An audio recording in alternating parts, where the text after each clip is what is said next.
now, this isn't about free speech. This is about downplaying one of the darkest days in our nation's history. Your take.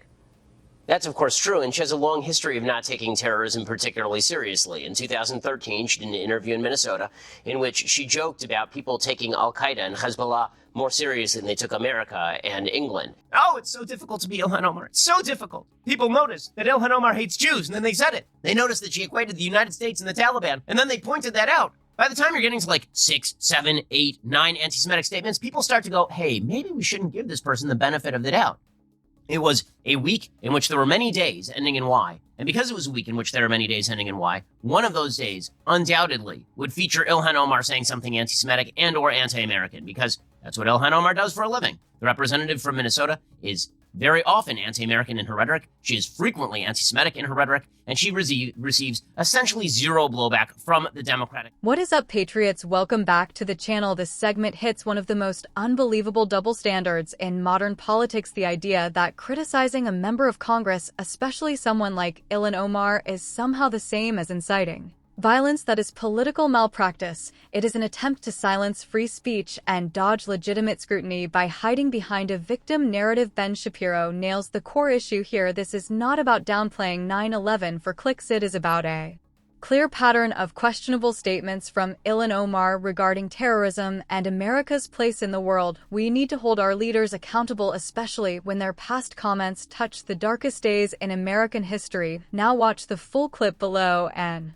pay attention to the 3 specific examples Ben Shapiro brings up, including that bizarre clip from Pete Buttigieg. And if you are tired of political double standards and believe in holding Democrats and the squad accountable, smash the like button, subscribe, and drop a comment right now. Is criticism violence, yes or no? Ilhan Omar and her allies now using a new tactic against Donald Trump and the GOP.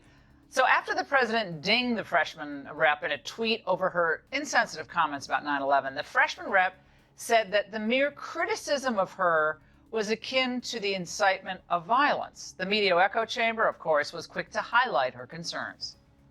The freshman congresswoman says she has seen an increase in direct threats against her life after President Trump tweeted a video mixing footage of the congresswoman, who is Muslim, giving a recent speech with footage of the 9/11 attacks. Nancy Pelosi is asking the U.S. Capitol Police to conduct a security assessment for Congresswoman Omar. The speaker is one of many Democrats now accusing the president of trying to incite violence against the first-term lawmaker. Joining me now is Ben Shapiro, the Daily Wire's editor-in-chief and author of the brand new book, The Right Side of History, which is fantastic. Ben, now, this isn't about free speech. This is about downplaying one of the darkest days in our nation's history. Your take. That's, of course, true, and she has a long history of not taking terrorism particularly seriously. In 2013, she did an interview in Minnesota in which she joked about people taking al-Qaeda and Hezbollah more seriously than they took America and England. And then in 2016, she wrote a letter in which she tried to have a judge be more lenient with people who tried to join ISIS, saying that, of course, these were people who only became violent because of American marginalization. And then in 2017, she wrote a column for Time magazine in which she suggested that America was rooted and founded on slavery and genocide. And in order for us not to look that in the face, instead, we focused on international terror. This is not someone who takes terrorism particularly seriously, so I am bewildered as to why quoting her would constitute some form of violation of her personage. It would be a violation of free speech or something nonsensical like that. Ben, just so people know what we're talking about here, I want to play that soundbite that you're referencing where she talks about the way people say Al-Qaeda. Let's watch. I think we...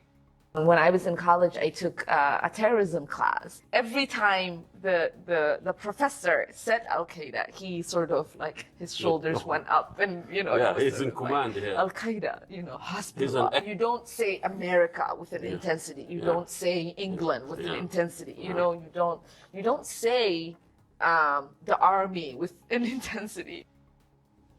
Well, and Ben, Pete Buttigieg, we talked about him earlier. He's the new star of the Democrat Party. He's edged out Beto O'Rourke, and now he's taken that spot in the spotlight. He talked today about the consequences of otherizing people like her. I thought you'd love this. Let's watch.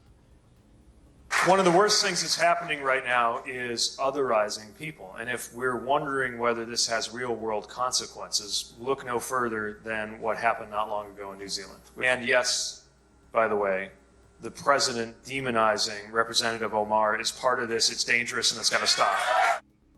Otherizing, Ben. Well, very odd, since Representative Omar has 3 times in the last 3 months been chided for openly anti-Semitic statements, and then the Democratic Party has defended her. I'm amused to watch as the Democratic Party suggests that criticism and quoting of Ilhan Omar amounts to violent incitement, where Representative Omar can say whatever Jew-hating thing she wants on a daily basis, and that is not incitement. Now, I agree, it's not incitement in either case, but to pretend that it is incitement when it's stuff you don't like, and it's not incitement when it's stuff that you do, seems pretty irresponsible at the mildest. Ben, thank you so much. Great to have you on tonight. If you watched that entire segment, Ben Shapiro dropped a truth bomb. The mainstream media is terrified to touch the core argument, is that Ilhan Omar and the squad are equating criticism with violence, and that is intellectually dishonest and dangerous this is. Not about one tweet, it is about a long track record, starting with the 2013 Al-Qaeda comment, where Ilhan Omar said people do not say America with the same intensity they say Al-Qaeda, which explains why the downplaying 9/11 criticism exists since Al-Qaeda murdered nearly 3,000 Americans. America gave her refuge, opportunity, and a seat in Congress, and equating a terrorist organization with this country shows moral disorientation. Then comes the pattern of irresponsibility highlighted by Ben Shapiro, including the 2016 ISIS letter pushing leniency for individuals seeking to join ISIS, blaming American marginalization, which removes personal responsibility and minimizes the threat ISIS represents, followed by the 2017 Time magazine column framing America as founded on slavery and genocide and dismissing international terror, which mirrors far-left propaganda. Then comes the otherizing hypocrisy with Pete Buttigieg, linking criticism of Ilhan Omar to the New Zealand mosque attack, which is a cynical smear, and finally the staggering hypocrisy where Democrats defend Ilhan Omar under free speech while labeling criticism as incitement. Threats are unacceptable, but criticism is not a crime. This proves accountability is one way for the squad and free speech only applies to them, and we need more voices like Ben Shapiro calling it out. Let me know in the comments, did Ben Shapiro go too far or deliver the necessary smackdown?